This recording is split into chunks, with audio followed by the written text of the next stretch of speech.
I would like to take this opportunity to address the thousands of public employees across our state. On behalf of the state of Hawaii, thank you for your efforts and unwavering support of the people of Hawaii. Many of you were informed recently by your union or read the news reports of proposed budget cuts. Let me be very frank with you. Due to this crisis, the main sources of state revenue have been drastically reduced. State government needs to look very differently going forward. I've begun initial conversations with the legislature and the unions that represent you, but no decisions have been made yet. These discussions are ongoing, and we will keep you informed and updated on what this means for you in the days to come. Aloha, I'm Corey Rosenlee, President of the Hawaii State Teachers Association. Yesterday, leaders from Hawaii's public sector unions were informed by the governor's representatives that the governor was planning on cutting government worker salaries for over a year. This included a 10% pay cut for our first responders, including our firefighters, police officers, and our nurses. During this crisis, our first responders should be getting hazard pay, not pay cuts. For other government workers, including teachers, they will be getting a 20% pay cut. Right now, we have cafeteria workers who are trying to feed our keiki and are risking their lives, and they will be getting a 20% pay cut. This is not fair. The governor believes that these draconian cuts must be done immediately without looking at alternative measures. Hawaii's teachers understand the crisis we are all facing. But I will tell you, as a 20-year-plus social studies teacher, the worst thing you can do during an economic downturn is to constrict the money supply. Teachers and firefighters and nurses and professors and our educational assistants are also the patrons of our restaurants and our stores. This is why the federal government has passed a $2 trillion stimulus bill and are working on another stimulus bill right now. The state also has over $1 billion in its cash surplus and its rainy day fund. Governor, it's raining. There may be a time when we have to look at budget cuts, and teachers are willing to work with you. But a rash decision can have devastating results. There's already a discussion of when to open Hawaii schools. But Hawaii already has a teacher shortage of over 1,000 teachers. If we cut teacher salaries, it will force teachers to retire and our new teachers to leave. A brand new teacher reached out to me, and he said, if these pay cuts go into effect, it will mean that he gets $850 every 2 weeks, and he cannot afford to live in Hawaii with that amount. We cannot open our schools if we do not have enough teachers. Governor Ige, passing cuts on your workers will only hurt the economy, hurt your workers, and hurt our keiki. There are alternatives. And Hawaii is asking you to take the right actions, not the wrong ones. So thank you. I'm going to pass this on to the other teachers that will be speaking now. Thank you, Corey, and reporters will have a chance to ask some questions in just a moment. We're going to hear from our first teacher is from Oahu. She is Dana Shishido, a veteran teacher. She teaches 3rd grade at Wheeler Elementary School. So, Dana? Hi, thank you, Kyoki. My name is Dana Shishido. I have been teaching for 30 years. I was looking forward to retiring soon, hoping that we would be getting our pay raises in the next few years. And if we had received the pay raises, I would have gladly stayed on. I am missing my students, and I am at home on the computer all day, whether in meetings or try to create meaningful activities for our students.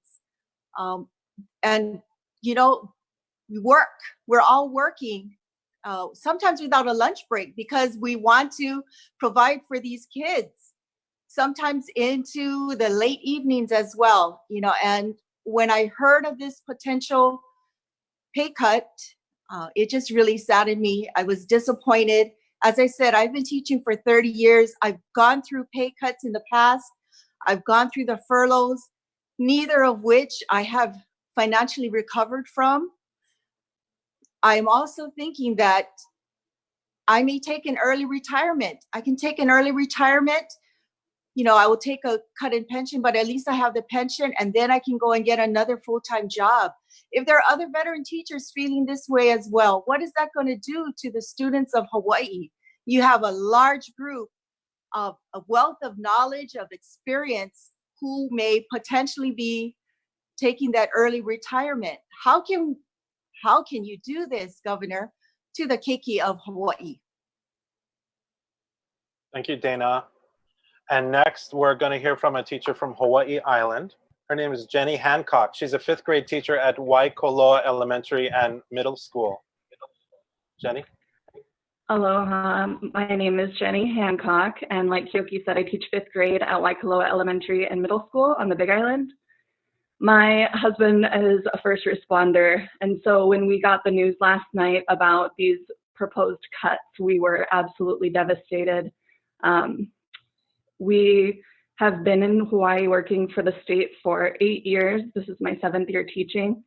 And we've really established roots in the community we're currently in. We live and work in the same community as our school. Our son attends the school. His class is right next door to mine. He's a 5th grader as well. And when we found out last night about the pay cuts, we immediately started texting our moms, asking if we could move back in, because between the two of us losing this portion of our salary, that's going to add up to our rent payment. And so after all of these years of working hard and loving living here and loving the kids and the community, that's the reality we're facing, is evacuation in the middle of a pandemic. So that's where we're at. We really hoped and prayed it wouldn't happen. But since we already live paycheck to paycheck, there's no possibility of recovering or sustaining our residency in the state if we lose this great portion of our paycheck. And we know we're not the only ones that are, dual state employees or would be affected negatively, but that's where we're at. Thank you very much, Jenny. From the island of Maui, next we have Jody Kunimitsu. She teaches math at Maui High School. Jody. Aloha, everyone. Again, my name is Jody Kunimitsu, and I am a math teacher at Maui High School. My husband is also a high school teacher. He teaches at Baldwin High School here on Maui. When we first heard about the pay cuts last night, we were extremely disappointed. We feel like there should be other options looked at before we look at cutting people's pay, obviously, and especially for teachers and first responders, because as we go through this pandemic right now, we are the ones who are trying so desperately to maintain a sense of normalcy for our students and for our citizens. And we just don't understand why we would be looked at first as far as, trying to balance the budget. It always seems like the budget is trying to be balanced on the backs of the most essential workers. As far as how this will affect us personally, we have a young son, and we would like to keep him in. Well, we have to keep him in childcare. We don't have any family here to help watch him. So, once we go back to school, we would we need to have our sitter there available to watch him. But the amount of the pay cut would equal the amount of his childcare. So decisions like that having to be made. How are we going to figure out, our monthly budget and stuff? It's stressful, to say the least. And in addition to us, I mean, we have friends who are also employed by the DOE who recently just had babies. Like literally during this pandemic, they're popping out babies. And, we feel very, very bad for them because they are also going to have to figure out how are they going to care for their child with all of these budget cuts as well. So that's our personal situation, but we just definitely don't feel like the budget should be balanced on the backs of any essential workers. Thank you. Thank you, Jody. And our final teacher we're hearing from is back here on Oahu. She teaches at Waianae High School.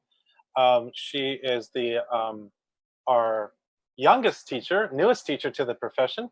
This is her second year teaching at Waianae High School. She teaches English there, and it's Lydia Hoff. Lydia? Hi, thanks, Kiyoki. Okay, so last night I sat on the phone with two of my teacher friends, one a special education teacher in Kunia, and one a third grade teacher in town. We had just read the email from HSTA about a 20% pay cut for teachers, and we were panicking. I am in my second year of teaching, so my pay isn't very high. I have just started climbing the pay scale. My paychecks go directly towards supporting my family, with two of my siblings still in high school. I was already working a second job before we went into lockdown, and a 20% pay cut would mean even further financial strain on me and my family. My situation isn't unique among new teachers. Several of the other teachers at my school also work second or even third jobs during the school year and over the summer just to make ends meet.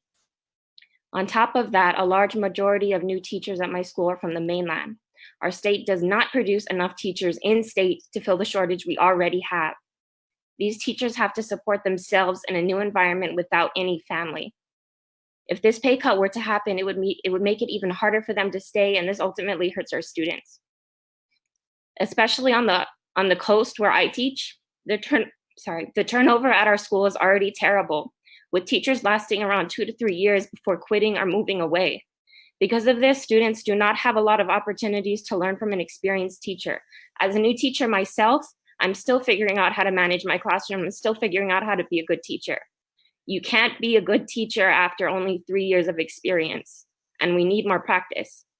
The lack of experienced teachers at my school directly affects the quality of education the students receive, and this pay cut would only make it worse.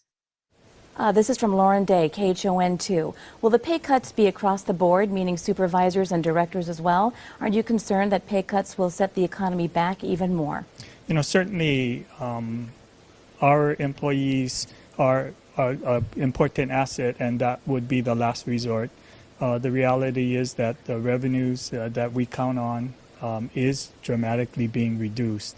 And I know that there has been lots of discussion about the $867 million that we're getting from the federal government, but not a single penny can be used to support existing state programs or any of the employees currently employed by the state government. Okay, and another question for you from Blaze Level Civil Beat. He is asking, why are furloughs being contemplated now when the state has already budgeted money to cover pay through fiscal year 2021?